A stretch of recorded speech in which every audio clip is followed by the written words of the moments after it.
Hey everyone, this is Black6 from BZPower, back here for another set review.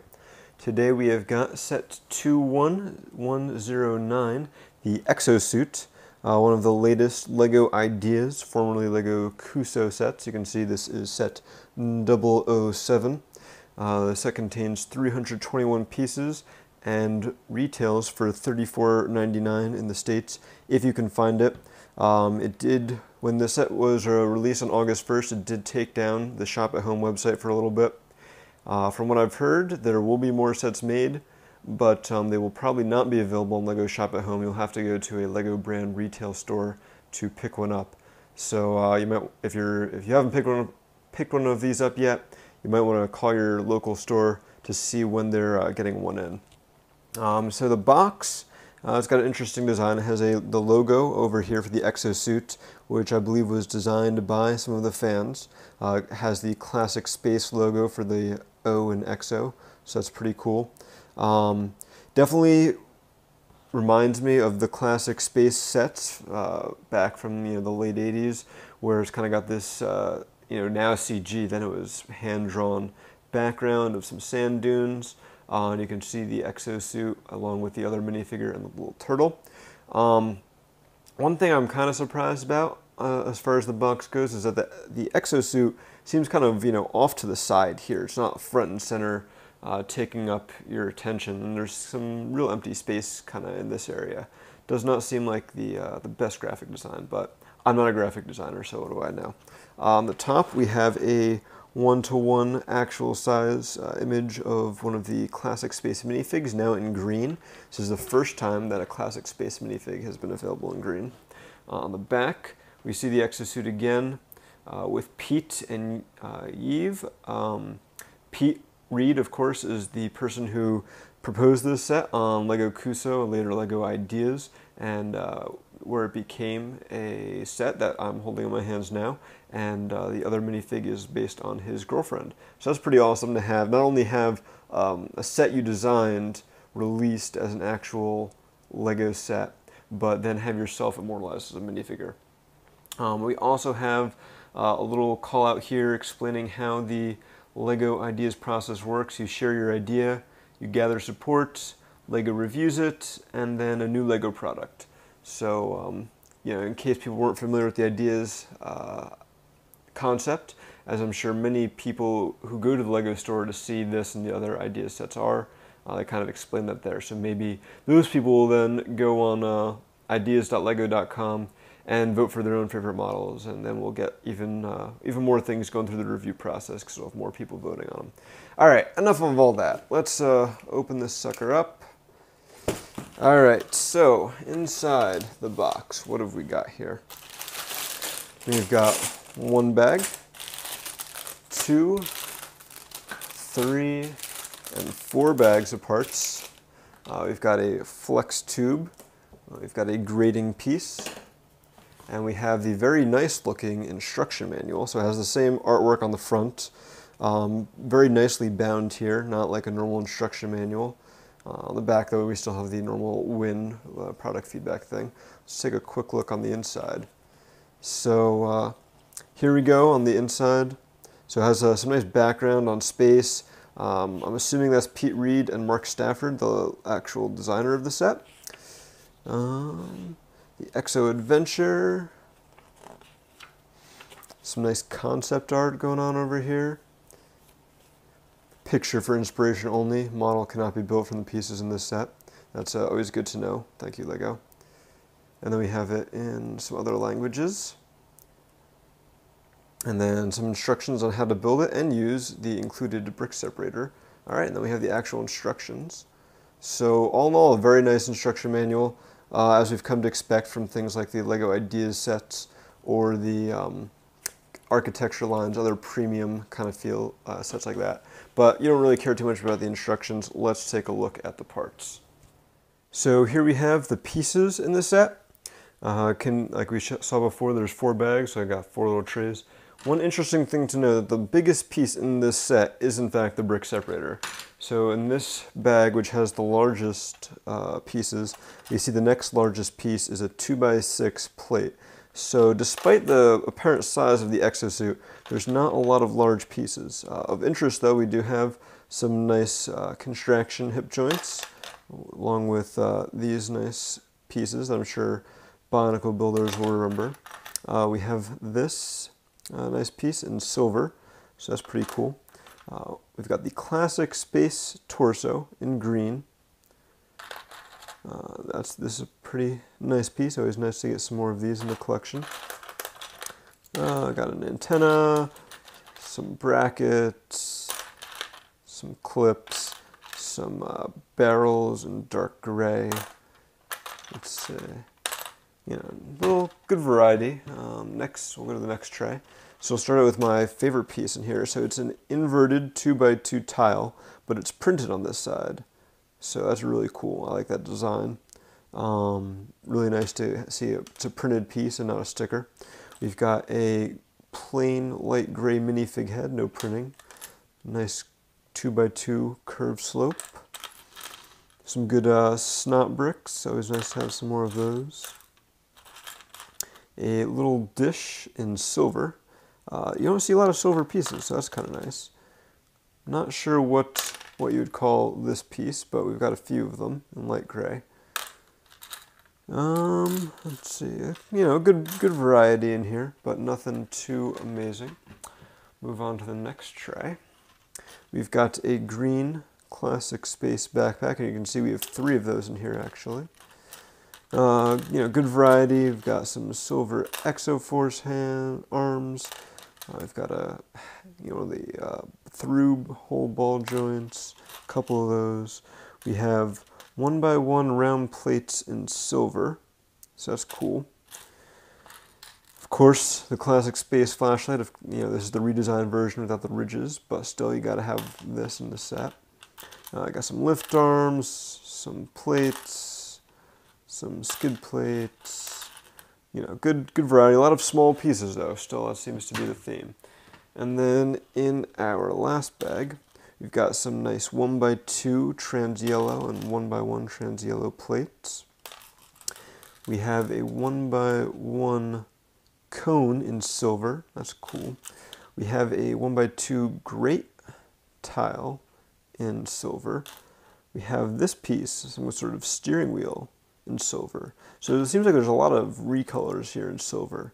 Yeah, like this claw piece. I mean, I'm sure some of them have been available in silver before, but I'm sure there's just as many that haven't. Then we've got some clip pieces, classic space kind of lift arm thing, fire hose. So lots of greebly little pieces there. So it's tells me it's gonna be a lot of fun to build.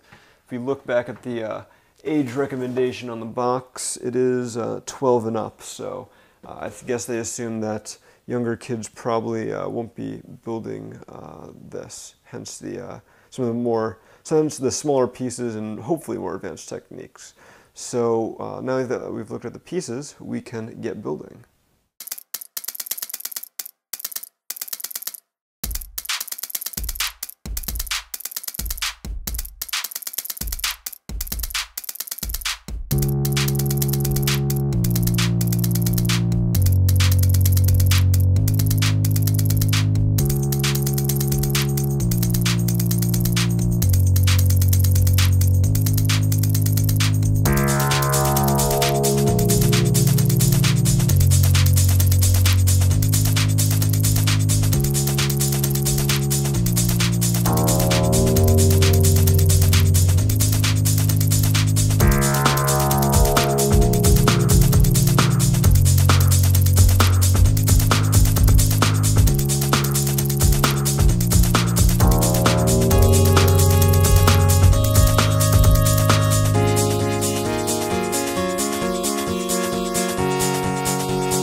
Alright, and here we have the final set. So my thoughts as I was building this were that once Pete Reed got the 10,000 votes needed to get this to the review phase, his first thought, or his first action must have been to go start taking some classes in hypnosis so he could, mind control whoever it was at LEGO that he needed to in order to get the set made. Because it is a very awesome set. But it is definitely one of the most un-LEGO official LEGO sets that I've seen in a while. So it's, as we saw before, the largest piece in here is a 2x6 plate. Yet you have this pretty good sized, Exo-Suit. You can see how tall it is above the other minifig here. So it's no slouch, but it's all made out of tiny little pieces, which, if you're paying close attention during the build phase, actually makes this thing fairly fragile. So I mean, you have like these armor pieces here, just kind of held on by a pneumatic T. These things are on there pretty loose. These things on the back. Antennas are antennas. This whole section here, not the most sturdy, but once you get over the fact that this is not really a model for necessarily playing with, you can see that it does look really, really cool. So another thing I missed when I was looking through the pieces is that this actually contains black 2-length axles that you can see like right here. So not red, so you don't have these red blobs glaring out at you. It still does have some blue 3-length pins and a pin axle combo. But other than that, everything in here is light gray, dark gray, black, or silver, and it results in a really coherent color scheme that meshes perfectly with the classic space. You could even argue that the blue goes with the classic space theme, and had they included a little more blue in the set, would have actually made those pins go away, and it would have might have made it look nicer. But anyway, so we have this set. It's got quite a bit of articulation. So on the legs, we have hip articulation. We have knee articulation, we have ankle articulation, and not only do we have that, we also have foot articulation, the spin, to help it adapt in a wide variety of poses. So it can kind of go like that, maybe if it stands. There you go, it goes like that. So that's the legs. On the arms, we have shoulder articulation. Hopefully that armor doesn't pop off. We have elbow articulation, which is kind of limited, but that's not actually, that's almost realistic there. And then we have wrist articulation that spins around, and then each of the fingers is obviously posable. On the roll cage here, so this folds out, and then it kind of folds the back at the base a little, but not too much. So that's that. Take a look at the back. Again, we have a lot of greebling. We have these guys on here. Watch out, make sure they don't fall off. We've got these valve things on here. We've got the pneumatic, or not the pneumatic, we've got the hose here. Just, kind of making it look cool. We have these little telescopes on the back. All sorts of little greebles on there to make this look like a really cool set. Moving on from that, let's take a quick look at the scenery. So you also get this plate here. Just basically looks like it's supposed to be the floor of like a cargo ship or a moon base or something. It has a couple of barrels that hopefully this guy can hold in his clawed hand. So he can kind of be like a load lifter, moving barrels around that are too big for normal minifigs, and then taking a dive when you don't balance him enough. Oh, that is one thing. And when he fell over, I saw. So I commented on the 2x2 inverted tile that I thought was really cool that it was printed. It's on the bottom. I feel like that is a complete waste of a printed part. Now I assume it's supposed to be a kind of jump jet, so it's kind of a rocket booster, so it can fly around. But I mean, you could have just put some like 1x1 red round plates down there, right? And you already had those elements here in the turtle's head, and that would have just kind of done the same effect. So while we're looking at the turtle, this guy's pretty cute. He uses the minifig heads for his legs there. They've got a little articulation, and his head goes up and down. and his tail, you know, he can wag his tail. And then of course he has these blasters on the top on this little turret that, you know, they can spin around and go up and down. So it's a cool little turtle companion guy. Nice little touch. And, you know, for a change, I don't feel like having the turtle or the base in here detracts from the set as a whole. And I guess we'll take a look at the last element here, which is the minifigs.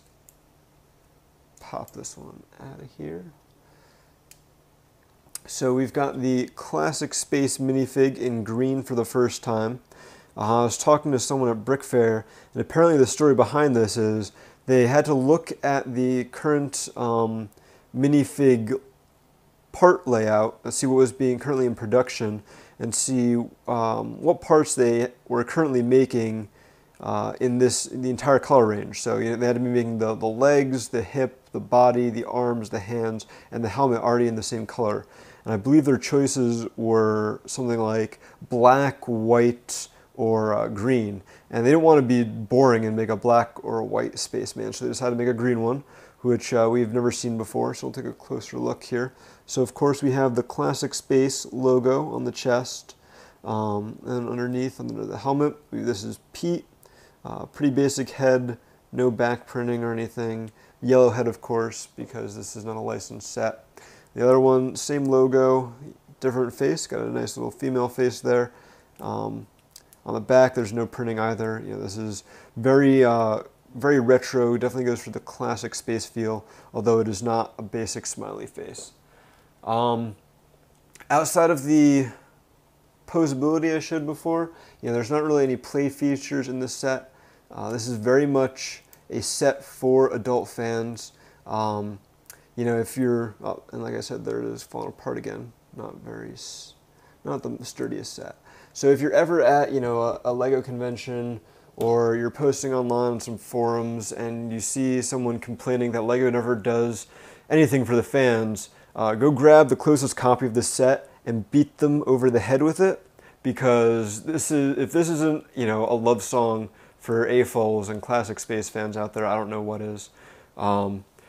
You know, I had some of the early space sets. I think my earliest were Blacktron 1 and Space Police 1. And then, of course, you know, I had Blacktron 2 and M-Tron and all the space themes after that. I never had any of the actual classic space sets.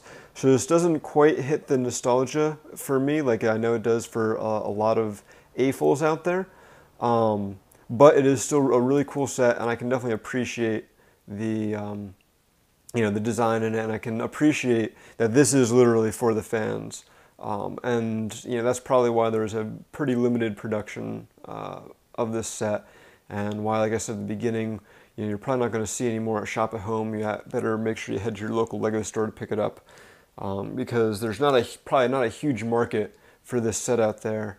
It is mainly targeted at the fans. So you know, if you want this set, make sure you keep checking your Lego store, give them a call, ask them when they're getting their stock in, see if you can find it on the secondary market fairly cheap, because, you know, it's not going to be around for too long. It is a cool set, has a lot of great parts, a lot of little parts. It's $35 for 321 pieces, so not, you know, the best price per part ratio out there, but you're not buying this set for that, you know. I think if you were buying this set, put it together, and then immediately take it apart and put it in your parts bin, someone wearing a classic space t-shirt would show up at your house and smack you around for doing that, because this is a set that's meant to be on display for at least some time, because it does look really cool. You know, bring it, put it on your desk at work, or your college dorm desk or something, and you'll get a lot of comments from people at how cool it is, and, you know, did you make that, or where did you buy it, things like that. I'm glad I was able to get my hands on this set. It is really cool, and definitely a good set to pick up if you were a fan of any of those classic space themes, even going, you know, into, like I said, the M-Tron or the Blacktron days. You know, this still kind of harkens back to those late 80s, early 90s space themes, but, you know, with things like using the ball joints on, you know, the shoulders and the legs, you know, introduces new parts and new techniques that we never had back then. A lot of the techniques in this, I would have thought LEGO would consider, quote, illegal, and would not incorporate into a set. But because this is targeted at AFOLs, I guess Mark Stafford convinced them they could get away with it, which is great for us, I think, and hopefully we'll see more sets using techniques like that in the future in the creator expert line and things like that. Anyway, hope you enjoyed the review. Thanks for watching. You can check out the full review on BZPower. Make sure you visit BZPower for even more reviews, news, and check out our discussion forums to chat about this set and any other LEGO sets or topics you're interested in. Subscribe to our channel to get all the other videos we'll be posting in the future. And talk to you next time. Thanks for watching again, and hope you enjoyed it. Bye, guys.